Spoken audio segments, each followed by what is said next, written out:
Será que eu posso utilizar o bloco de 11,5 numa construção em alvenaria estrutural? Será? Eu recebo essa pergunta muito, pessoal.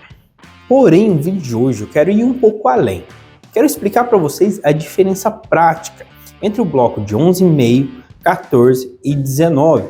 Claro que quanto mais largo o bloco for, mais resistência teremos, correto? Mais altura teremos, correto? Mas o porquê disso? Não basta só saber, precisamos compreender o porquê e entender as limitações, principalmente em cima do bloco de 11,5. A norma permite? Permite, mas existem algumas limitações e muitas informações que vocês precisam levar em consideração antes de optar por ele, beleza? Então, se você quer aprender a diferença exata entre os blocos 11,5, 14 e 19, e o que vai mudar entre um e o outro e qual a escolha perfeita para o seu projeto em alvenaria estrutural, fica ligado que esse vídeo é para você. Eu sou o engenheiro civil Felipe, especialista em projetos em alvenaria estrutural. Então, bora lá! Antes de mais nada, pessoal, eu sempre recomendo para quando você for iniciar ou a concepção ou os primeiros estudos em relação à alvenaria estrutural, é verificar a disponibilidade dos blocos na sua região. É muito comum a gente optar por uma família de blocos, né? Geralmente a gente conversa bastante sobre a família, né? 29, 39, de 11,5, 14, 19. É muito importante a gente entender se está disponível na sua região. Então não adianta a gente fazer modulação, paginação, todo o detalhamento da alvenaria estrutural e no final das contas você não encontrar o bloco correto. Principalmente quando a gente precisa utilizar blocos com maior resistência acima de 4 MPa. Porque eu digo para vocês, 90% das empresas que vendem e fabricam blocos estruturais trabalham apenas com um bloco de 4 MPa ou 4,5, que é o mínimo que a norma permite como sendo estrutural. E muito deles, pessoal, pasmem, até abaixo disso e vende para você como estrutural.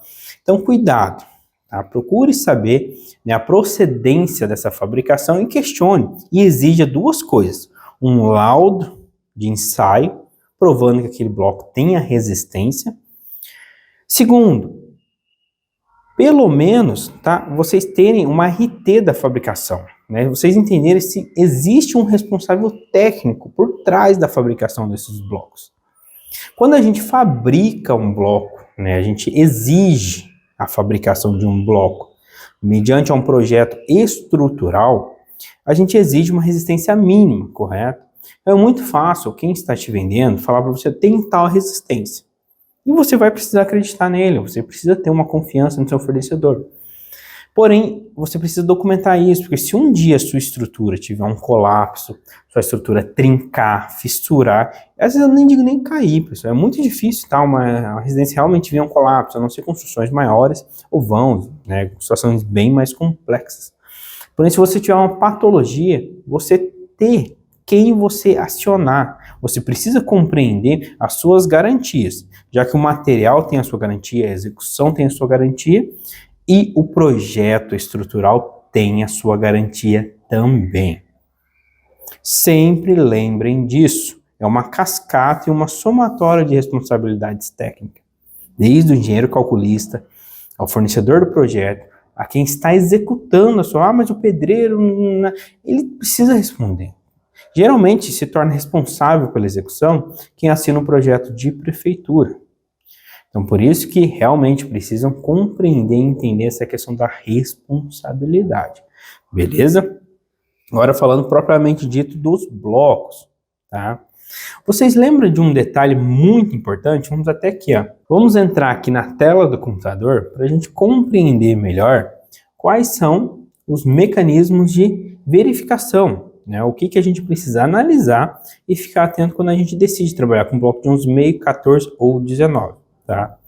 Primeira coisa, a gente vai avançar um pouco para uma informação que é crucial. Tá vendo aqui a NBR 61? 61 não, pessoal, vamos confundir a NBR aqui, a 16868, parte 1, tá? É a norma que trata de alvenaria estrutural, tranquilo? Essa norma, ela é se você é engenheiro estrutural, se você é arquiteto, né, não sei se pelo CAL você consegue, mas se você é um engenheiro, você tem acesso a essas normas gratuitas pelo site do Confea, tá? Você não precisa correr o risco de ter uma norma desatualizada. Acesse o sistema do Confea que vocês vão acessar, tá? Se a gente for aqui na página, vamos lá, 53 aqui, né, que é uma informação muito importante, tá? 52 não, 32. Que é a questão da espessura, limitações para dimensões, tá? Aqui no item 10 ele fala sobre as limitações de dimensões. Primeira coisa, espessura efetiva de parede ou pilar, tá? Para edificações de mais de 2 pavimentos, não se admite parede ou pilar estrutural com espessura inferior a 14 centímetros. Ou seja, se você tem um sobrado, você já não pode utilizar o bloco de 11,5. A norma não permite, apenas blocos de 14 centímetros para cima de espessura, tá?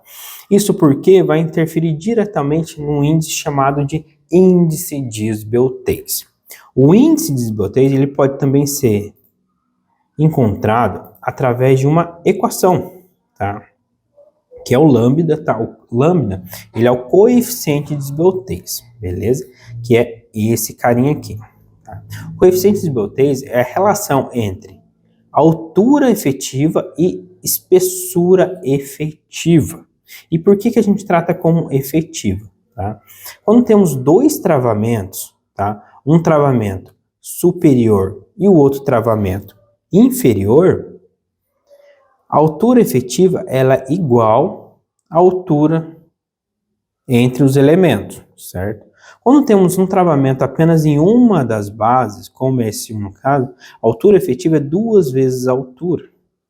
Isso porque, se eu tenho um travamento do elemento aqui embaixo, certo? Aqui mais reto aqui, ele é travado apenas na base. O seu deslocamento maior, ele vai dar aqui em cima. Vou fazer isso daqui. É como se dobrasse aqui a altura. Porque o deslocamento ele vai ser muito maior. Já quando ele é travado dos dois lados, em cima e embaixo, nas duas extremidades, ó, o seu deslocamento ele faz daqui, ó. Beleza? Então, toda vez que você tiver que calcular um índice de esbeltez, tem que levar em consideração o travamento. Então, se ele é travado nas duas extremidades, a sua altura efetiva é igual à altura convencional, tá? E a gente chega nesse índice aqui, ó. Aqui está de maneira mais clara, mas se a gente for lá na norma, a norma é o que vai mandar para a gente, tá? Valores máximo de índice de esbeltez. Para paredes e pilares não armados, o valor máximo é de 24, beleza? Para paredes armadas, ele permite um índice de esbeltez de até 30.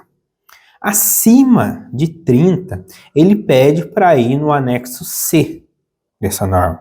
Já já a gente vai na norma, que aí a gente começa a tratar paredes muito esbeltas, beleza? Porém, ele dita aqui um outro fator bem interessante também, ó. Uma observação A. Em casos de construções habitacionais térreas, ou seja, térrea apenas, admite-se paredes não armadas com índice de esbeltez menor ou igual a 30, desde que o coeficiente ponderador da resistência da alvenaria seja considerado igual a 3.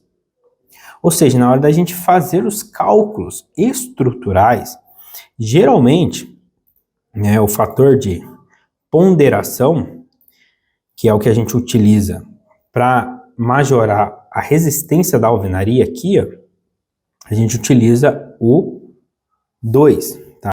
Para a gente encontrar a resistência característica do bloco, tá? A primeira coisa aqui, ela é ponderada pelo fator de ponderação da alvenaria.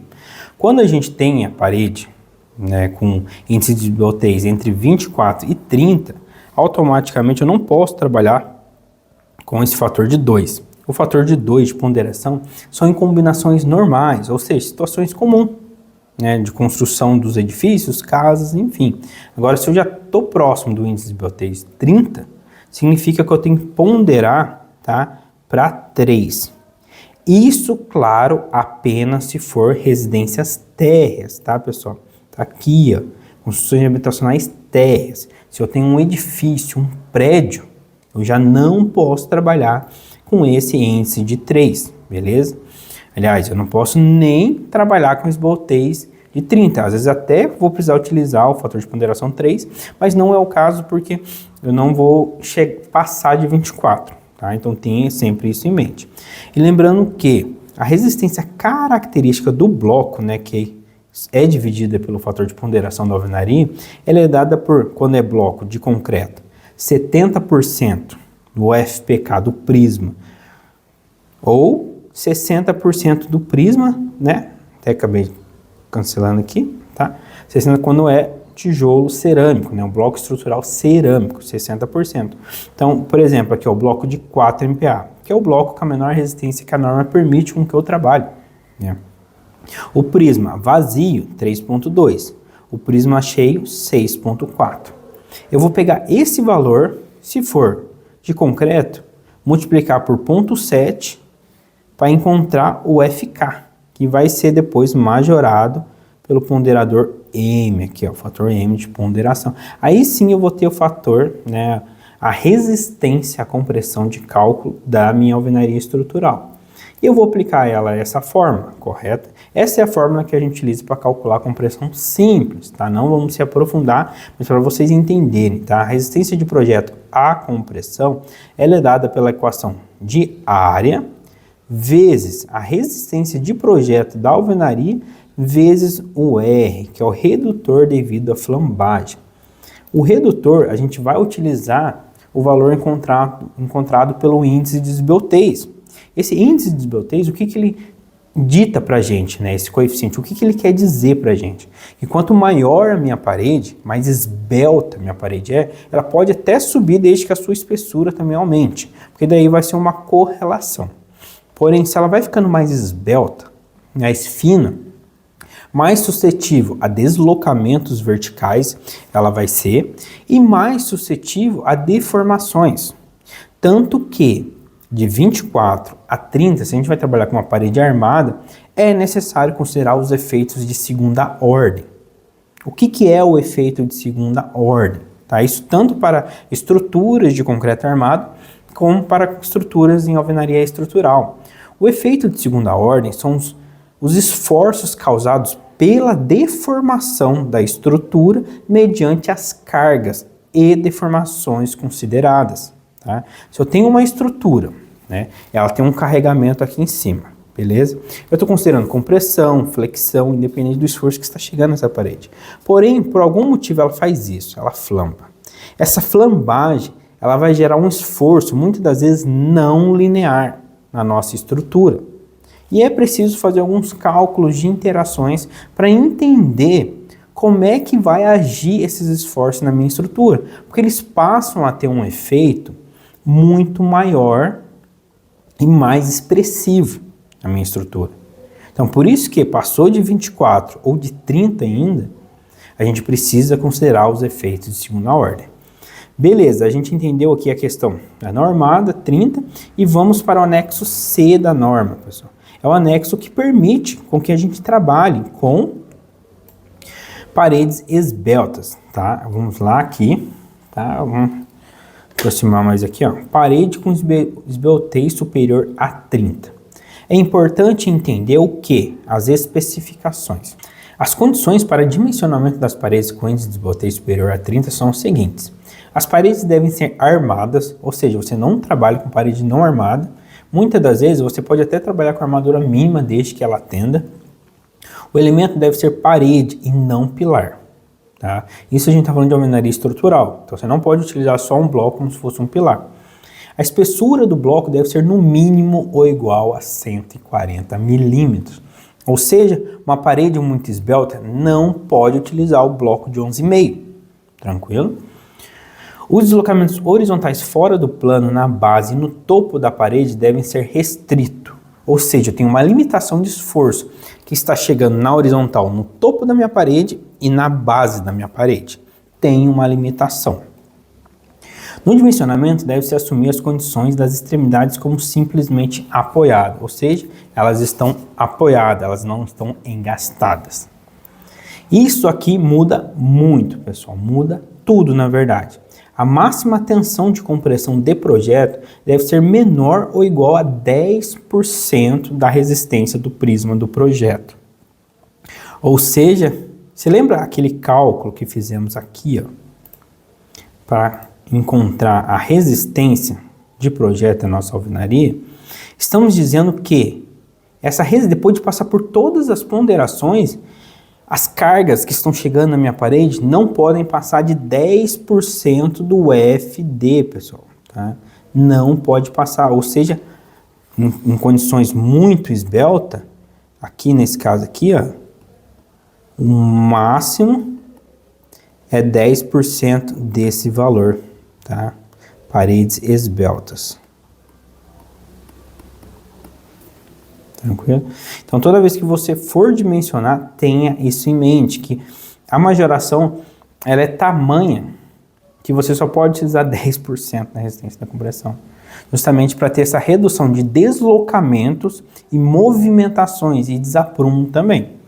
A máxima área da armadura deve levar à posição relativa da linha neutra da seção, ou seja, XD deve ser menor ou igual a meio, tá? Ou seja, menor que o centro da parede. Ali deve ser a linha relativa da linha neutra, beleza? Deve ser dali para baixo, nunca maior que aquilo. A limitação vai ser metade da parede. Dimensionar a parede levando em consideração os efeitos PA, tá? O que é o PA? São os efeitos de segunda ordem, tá bom? São as cargas geradas pelo deslocamento. Esse delta aqui, ele representa os deslocamentos. Aqui, se a gente for aqui embaixo da determinação de cálculo, ele vai falar, aqui ó, delta é o deslocamento lateral a meia altura, considerando simultaneamente as ações de projeto e o efeito PA, que é o deslocamento, tranquilo? O dimensionamento deve ser feito na área efetiva da parede. Então, a gente vai sempre trabalhar na área efetiva total da parede, tranquilo? E aqui é o formulário, onde a gente consegue a determinação do cálculo total. Ou seja, o momento total gerado na parede é uma relação dos esforços, né, o carregamento lateral de projeto, que é esse W. W, aqui ele está representando carga de vento, principalmente carga de vento nas nossas edificações, ou carga de solo, ou água, se for uma piscina, tá? PD1 é a carga vertical de projeto aplicado no nível do topo da parede, ou seja, a carga que já vinha dos outros pavimentos sobrecarregando essa parede. P2 é a carga vertical resultante dos carregamentos do piso no nível do topo da parede, ou seja, os carregamentos que vêm da laje no topo dessa parede. Esse é o PD2. E E é a excentricidade, geralmente é 1/6 da altura da parede, a gente considera a excentricidade, e o ΔD é o deslocamento lateral, como a gente já falou, tá? Olha para vocês entenderem como trabalhar com uma parede superior a 30 pode modificar todo o nosso projeto, todo o conceito, tá? Então, por enquanto, não vamos entrar nesses cálculos, tá? Se você quer aprender um pouco mais sobre esse cálculo. Lembrando que agora em setembro iremos abrir a nossa segunda turma do treinamento SPD, Simples, Prático e Direto, onde eu quero te ensinar a faturar com projetos em alvenaria estrutural, porque você vai dominar projetos em alvenaria estrutural, beleza? Então fica ligado na abertura do curso. Voltando aqui, ó, temos 3 situações. Bloco de 11,5, 14 e 19. Essa planilha, pessoal, é uma planilha que eu forneço para os meus alunos do curso, certo? É uma planilha de cálculo, tá? Iremos fornecer ela na próxima turma também. E vamos aqui entender um pouco sobre as resistências e o que vai mudar, beleza? Ó, vamos trabalhar com a FBK de 4, bloco mínimo. Carga de 3 kN, ou seja, a sobrecarga que está vindo da laje, telhado, as paredes de 3. Altura, 3. Aqui vai ser por metro de parede, então eu vou deixar aqui, ó, 1 metro. E vamos lá, o bloco de 11,5 primeiro. Travamento ambos, em cima e embaixo está travado. Sem enrijecedor, porque é uma parede comum, e sem grout, beleza? Aqui, ó, ele reprova com 3. Ele só vai passar se colocar 2,6, ó. No máximo ali é 2,65, 2,70, 2,75, ali, já 2,78. 2,78 já não passa, ou seja, 2,77, 2,76, ou seja, a altura máxima que eu trabalho com a minha alvenaria de 11,5, né, com lambda 24, deixa eu colocar aqui, ó, o H máximo. H máximo com lambda 24.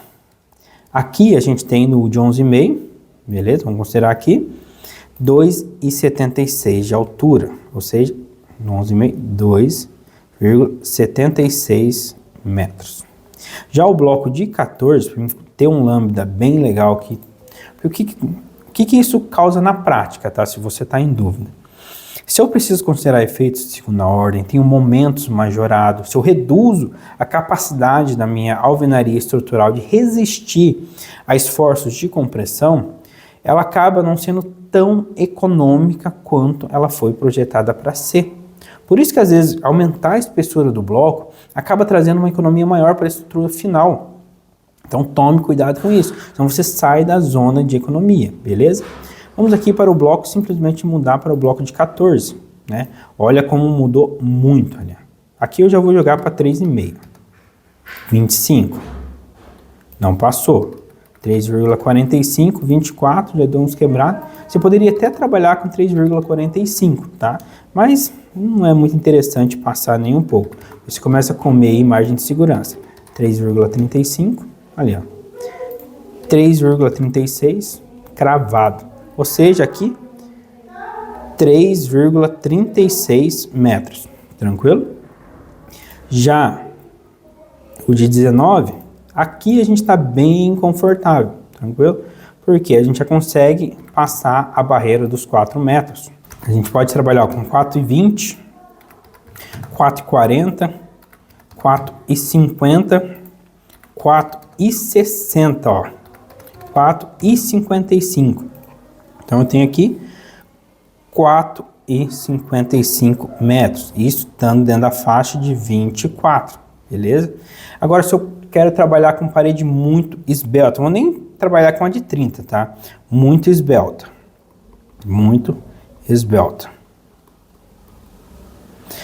A de 11,5 não pode trabalhar, tá? Essa parede aqui ela vai passar de 4 metros, né? Aí não tem limite para o índice de esbeltez. Porém, o cálculo uma hora ele vai dar ruim. Por quê? Eu preciso do fator de redução, ele vai ficando cada vez maior, ele vai cada vez mais restringindo a resistência do bloco. E a própria norma, os próprios fatores aplicados na norma, principalmente quando a gente tem deslocamento de segunda ordem, vai ficando muito alto. Então ele vai ter um limite e vai parar. Lembrando que esse cálculo ele vai depender diretamente da resistência do bloco. Então, se eu for aumentando a resistência do bloco, eu posso trabalhar maior. Tranquilo? Lembrando que, mais uma vez, esforços de segunda ordem, o que são, pessoal? Tem uma parede travada na base, melhor situação possível, tá? Que são as situações mais comuns aqui. Gera um deslocamento aqui, tá? Esse deslocamento, ele passa a ser considerado na minha estrutura. Então, esse deslocamento, ele gera o que aqui? Ele sempre vai gerar um momento a mais aqui, ó. Beleza? Então, eu tenho os carregamentos normais, os carregamentos de laje e o momento gerado pela deformação da estrutura em cima desse carregamento. Então, o que que é? O momento, certo? Ele vai estar relacionado à deformação e a ductibilidade, a resistência. Então é meio que um triângulo aqui de resistências. Então vocês percebem a diferença entre interação do bloco de 11,5, 14 e 19, tá? De maneira resumida, o bloco de 11,5 você vai utilizar apenas para residências térreas, tranquilo? E com limitação de pé direito de 2,80, no máximo estourando 3 metros, com ela armada, tranquilo? Sempre com índices de esbeltez e lambda abaixo de 30. Parede de 14, você pode trabalhar passando o lambda de 24 e chegando ao lambda de 30 e até passando, desde que atenda ao anexo C da norma, tranquilo? Bloco de 19 segue a mesma configuração do bloco de 14, que aí a gente já tem uma configuração mais confortável. Então você vai sempre trabalhar a resistência e a espessura. Lembrando que você saiu do lambda 24, você já é obrigado a ter armadura, né? Lembrando que em qualquer situação temos armadura construtiva, mas passou de 24 você já deve considerar a armação pela flexão, tá? Então, a armadura mínima de flexão, não é mais a construtiva. É isso que tem que tomar muito cuidado. Passou de 30 desbioteis, aí é calcular e ver até o limite da sua estrutura e dependendo da situação ela já não é mais tão econômica. Tranquilo? Espero que tenham gostado da aula de hoje. É muito técnico esse assunto, mas muito necessário. Se você ficou com mais dúvidas, deixe aqui nos comentários que a gente vai trazendo nos próximos vídeos. Um forte abraço, até o próximo e tchau!